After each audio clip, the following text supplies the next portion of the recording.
Salafi, ngikutin sunnah Rasulullah. Maka asalnya sebenarnya ahli NU jalanin sunnah Rasulullah. Maka NU pun adalah ahli semua ahli sunnah. Wal jamaah dan sahabat. Ini kalau dibicara sahabat luar biasa. Saya mau tanya jumlah sahabat ada berapa? Jumlah sahabat banyak Pak. Nah, kalau terangnya ribuan yang pasukan. Jadi sahabat itu nanti ada sahabat ada tabiin, paham nih? Ini tobakohnya, tobak di sini nih. Tobakohnya masa kehidupan atau kurun sahabat. Siapakah sahabat? Sahabat adalah orang yang hidup pada zaman Nabi, beriman kepada Nabi dan melihat Nabi. 3 syarat itu.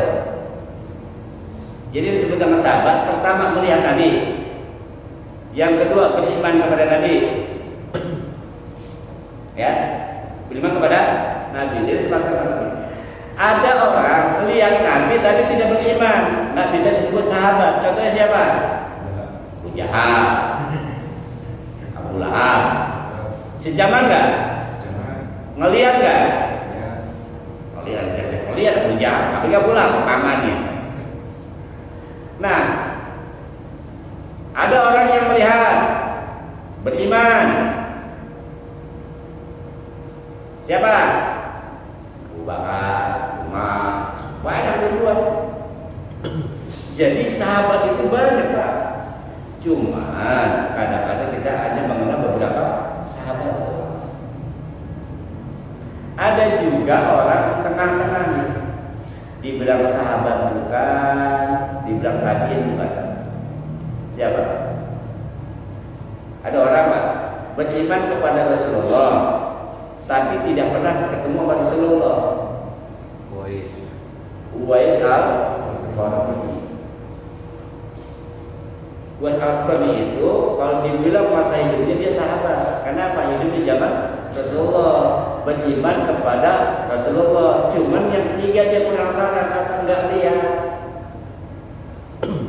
Makanya Uwais al-Qarni dibilang sahabat ya, dibilang tabi'in juga iya. Karena kalau tabi'in itu orang yang hidup setelah Rasulullah meninggal. Jadi nggak pernah lihat Rasul, nggak pernah lihat Rasulullah secara zahir, tapi beriman kepada Rasulullah dan dia melihat sahabat. Dan dia melihat sahabat, maka disebutnya dengan tabi'in. Siapa contohnya? Imam Malik, Imam. Ada lagi generasi di bawahnya. Mereka tidak melihat Nabi, tidak melihat sahabat, tapi melihat tabi'in. Melihat tabi'in, beriman pada Rasulullah, disebutnya dengan tabi'un tabi'in. Sahabat, tabi'in, tabi'un tabi'in. 3 generasi ini disebut dengan generasi salaf. Sebenarnya generasi salaf. Maka ulama-ulama yang berada di tahun ini disebutnya ulama salaf. Ya paham nih. Karena salaf itu bukan nama golongan. Salaf adalah sebutan sebuah era, sebuah zaman. Sama dengan zaman penjajahan, zaman batu. Penyebutan sebuah era, sebuah zaman. Nah, ulama-ulama yang hidup pada tahun itu disebutnya ulama salaf. Siapa ulama salaf terakhir? Dikenal ulama salaf terakhir dikatakan pada Imam Ahmad bin Hanbal tahun 300 Hijriah. Nah, ulama-ulama yang hidup setelah tahun 300 Hijriah disebutnya bukan ulama salaf, tapi ulama khalaf. Siapa di antaranya? Imam Al-Ghazali, Ibnu Taimiyah. Itu adalah ulama-ulama khalaf. Ma'atil Asakandari, ulama khalaf. Ulama salaf yang terakhir adalah Imam Ahmad bin Hanbal. Jadi kalau ada orang ibadah, orang melakukan sesuatu mengikuti 4 mazhab ini atau ulama-ulama yang hidup sebelum zaman 300 Hijriah, mereka adalah ulama-ulama yang mengikuti ulama salaf. Paham ya? Ini dia kita hanya menempatkan saja biar paham maksudnya bahwa Ahlus Sunnah itu adalah orang yang ikutin sunnah Rasulullah dan sahabat. Nah, ulama-ulama ini pasti ikut ke sini semua ke atas.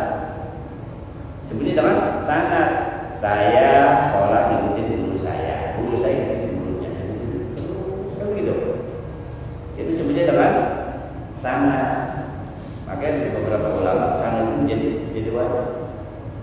Rasulullah bilang, "Shallu kama ra'aitumuni usolli." Salatlah kamu sebagaimana melihat aku salat. Menunjukkan dia Rasulullah salat. Enggak. Yang lihat Rasulullah salat siapa?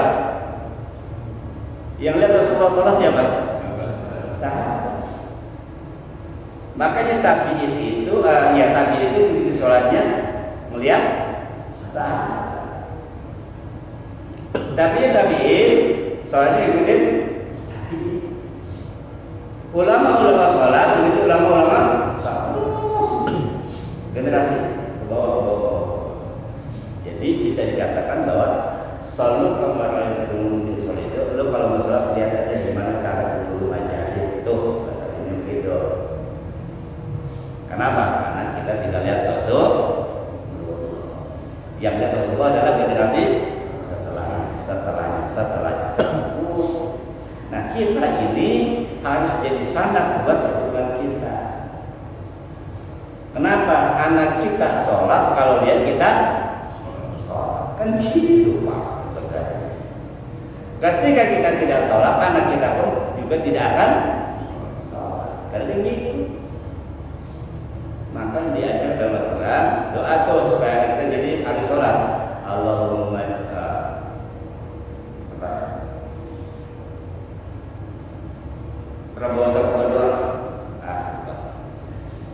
ya Allah jadikan anak keturunanku ahli sholat.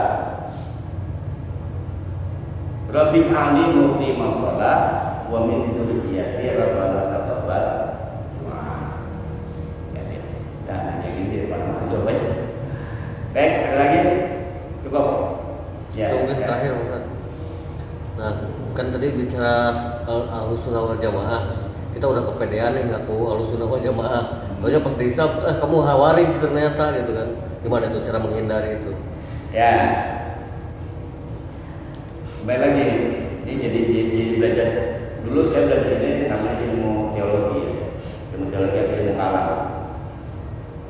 Ilmu teologi ilmu kalam nggak boleh dihisab. Itu wajib kita belajar. Baik, kembali ke sejarah.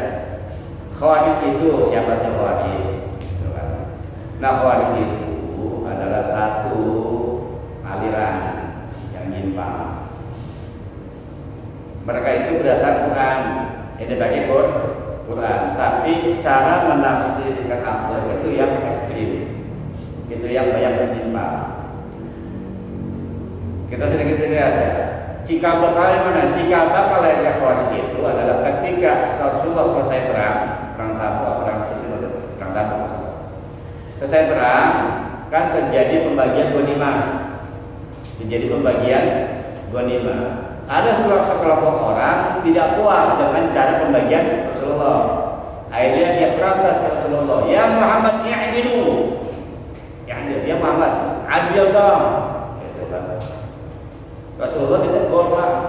Gara-gara itu orang pembagian ghanimah sedikit. Rasulullah bilang lagi, "Ya Muhammad, yang adil dong." Gitu bahasa kita gitu. Nah, sampai terus sahabat mau bunuh orang karena tak sopan dengan Rasulullah. Nah, itu dengan Rasulullah dan biarin. Rasulullah nanti akan buat orang-orang ini, orang-orang yang Quran itu cuma sampai di tenggorokan. Kemudian pada sudah berkata, "Laksana anak panah lepas dari busuk." Artinya apa? Nanti dari orang ini akan timbul orang yang suka bikin fitnah, menafsirkan Al-Quran semuanya. Dan ini terbukti, Pak. Ini terbukti ketika zaman Sayyidina Ali terjadi perang saudara, itu perang politik nih antara Sayyidina Ali dengan Muawiyah. Muawiyah waktu itu memimpin Syam, gubernur Syam. Sayyidina Ali sebagai khalifah nggak terima, terjadi perang sipil. Perang sipil terjadi ketika berkecamuk, akhirnya gencatan senjata. Nah,